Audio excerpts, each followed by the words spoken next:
আজকের মজার গল্প গোপালের হাসির ঝাঁঝের রাজ। রাজসভা শুরু হতেই অমনি কিছুক্ষণ বাদে গোপাল রাজসভায় আসে। রাজামশাই বলে, কি ব্যাপার গোপাল, এত দেরি হলো যে? অমনি মন্ত্রী মশাই বলে, রাজামশাই দেখুন, পথের মধ্যে হয়তো কাউকে বোকা বানাচ্ছিল, যেমন রাজসভায় আমাদের সকলকে, এমনকি আপনাকেও বোকা বানিয়ে রেখেছে। গোপাল বলে, মন্ত্রী মশাই এ কথা খবরদার বলবেন না, আমি কাউকে বোকা বানাই না, আর বানাইনিও। অমন সময় সেনাপতি এসে বলে, রাজামশাই, রাজামশাই জরুরি খবর রয়েছে। রাজামশাই বলে, কি সেনাপতি? বলে, রাজামশাই আমাদের কৃষ্ণনগর রাজ্যের উত্তর প্রান্তে এসে নবাব ওখানে ঘাঁটি স্থাপন করেছেন, উনি আমাদের কৃষ্ণনগর রাজ্যটাকে আক্রমণ করতে চলেছেন।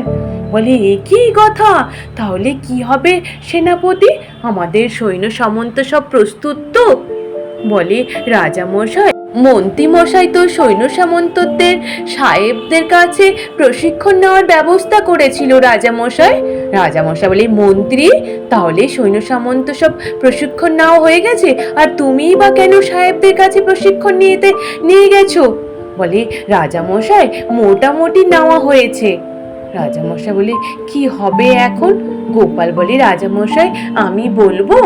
রাজামশাই বলে, গোপাল এটা কোনো হাসির মজার গল্প না যে তুমি এখানে বলে দেবে হয়ে যাবে। ওই দিন রাজসভা শেষ হয়ে যেতে গোপাল পথের মধ্যে গুলটে পুটি ন্যাপলাদের নিয়ে গাছের গোড়ায় বসে বসে আলোচনা করতে থাকে।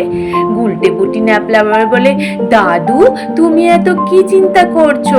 বলে, জানিস এখন আমাদের রাজ্যে নবাব এখন আক্রমণ করতে চলেছে, কৃষ্ণনগরটাকে দখল করবে বলে। আর জানিস সৈন্য সামন্ত তেমন প্রস্তুত নেই, কি যে হবে? বলে, দাদু তুমি তোমার বুদ্ধির দ্বারা একটা কিছু করো, নইলে যে পুরো কৃষ্ণনগরটাকে দখল করে নেবে ওরা। বলে, হ্যাঁ রে হ্যাঁ, তাই তো চিন্তা করছি। বেশ তোরা বাড়ি ফিরে যা, কালকে আবার তোদের সাথে দেখা করে গল্প বলবো। আমি নইলে রাজসভায় যাই। তারপরের দিন আবার গোপাল রাজসভায় যায়। রাজসভায় যেতেই রাজামশাইয়ের কাছে সেনাপতি এসে চিঠি দেয়। চিঠি পড়ে যখন দেখে, নবাব চিঠিতে লিখেছে যে রাজামশাইকে বন্দি করে নবাব নিয়ে যাবেন, আর সমস্ত রাজসভার সদস্যরা থাকবে ওখানটায় সেবক হয়ে, ওরা নবাবের সেবা যত্ন করবে।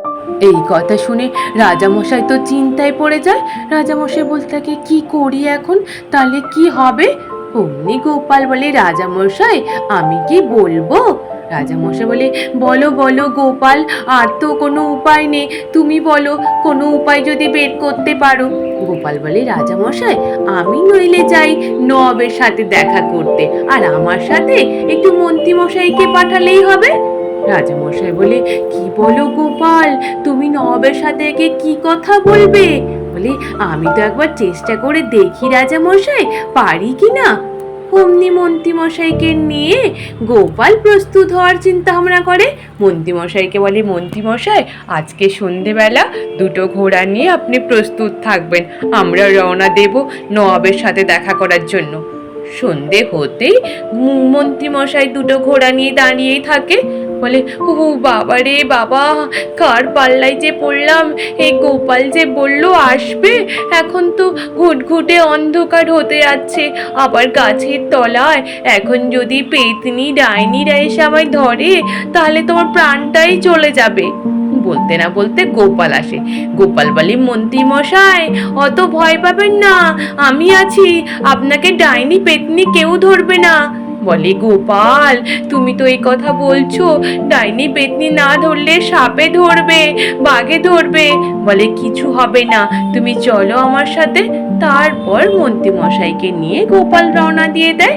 গোপাল রাস্তায় যেতে যেতে মন্ত্রী মশাই বারবার বলতে থাকে, গোপাল তুমি এসছো ভালো করেছিলে, তুমি আমাকে কেন জড়ালে গোপাল? নবাব যদি আমার গর্দানটা নেয় তাহলে কি হবে? গোপাল বলে, কি মন্ত্রী মশাই আপনি এই কথা বললে কি করে হবে? আপনি যে মন্ত্রী, আর আপনারও তো কর্তব্য রয়েছে, তাই না? অমনি বলে গোপাল আর মন্ত্রীকে সোজা উপস্থিত হয় নবাবের ডেরায়। নবাব আর উজির মিলে আলোচনা করতে থাকে। এবার আমরা কৃষ্ণনগরটা দখল করব, আমাদের মুঠোয় চলে আসবে, আর কিছুতেই রাজা কৃষ্ণচন্দ্র বাঁচাতে পারবে না। অমন সময় গোপাল আর মন্ত্রীকে দেখে নবাব উজির তো অবাক। নবাব বলে, কি ব্যাপার, তাহলে কি ওই রাজা কৃষ্ণচন্দ্র কি তাহলে হার মেনে নিল আমাদের কাছে, তোমাদেরকে পাঠিয়েছে যে? গোপাল বলে, না না নবাব, তা নয়, আসলে উনি ভেবেছিলেন উনি তো আপনার অনেক পুরনো দিনের বন্ধু, আর আপনি এভাবে হঠাৎ করে এরূপ আক্রমণ করবেন শুনে উনি খুবই মনের দিক দিয়ে দুঃখ পেয়েছে, তাই আমাদেরকে পাঠালো। বলে, কি বলে পাঠিয়েছে বলো, আমি নইলে তোমাদের রাজা কৃষ্ণচন্দ্রকে বন্দি করে নিয়ে যেতে চাই। বলে, আসলে রাজামশাই বলে পাঠিয়েছেন যদি আপনি আমার প্রশ্ন যদি না উত্তর দিতে পারেন তাহলে কৃষ্ণনগরটা আমাদেরই থাকবে, আর যদি উত্তর দিতে পারেন তাহলে আপনারা কৃষ্ণনগরটাকে দখল করে নেবেন। নবাব বলে, বেশ বেশ উজির, তুমি প্রস্তুত থাকো এই উত্তর দেওয়ার জন্য। গোপাল তখন বলে, আচ্ছা বলুন দেখিনি, কি এমন জিনিস আছে ডোবে কিন্তু ভেজে না? এই কথা শুনে উজির বলে, আমি তো বলতে পারবো না নবাব। নবাব বলে, উজির তুমি বলতে পারবে না? ওই প্রশ্নের উত্তর কেউই দিতে পারলো না। এইরূপ করে তিনখানা প্রশ্ন করার পরে যখন কোনো উত্তর না দিতে পারায় উজির তখন বলে, এই যে নবাব, আমরা তো কোনো উত্তরই দিতে পারলাম না। নবাব তখন বলে, উজির তাড়াতাড়ি করে ঘোড়া প্রস্তুত করো, আমরা আর এই রাজ্যে থাকবো না, তাড়াতাড়ি করে আমাদের রাজ্য ত্যাগ করতে হবে। তারপর ওরা ওখান থেকে রাজ্য ছেড়ে পালিয়ে যায়। গোপাল এসে রাজামশাইকে জানাতে রাজামশাই খুশিতে ভরে যায়। রাজামশাই বলে, গোপাল তোমার মতো ভাঁড় থাকলে আমাদের কি আর চিন্তা থাকে? তারপর রাজামশাই খুশি খুশি মনে গোপালকে উপহার দেয়। আজ এই পর্যন্ত, নিশ্চিত তোমাদের সকলের ভালো লেগেছে। আর যদি ভালো লেগে থাকে তাহলে একটু লাইক আর সাবস্ক্রাইব করে দিও। আর তোমরা সকলে ভালো থেকো, কেমন? টাটা।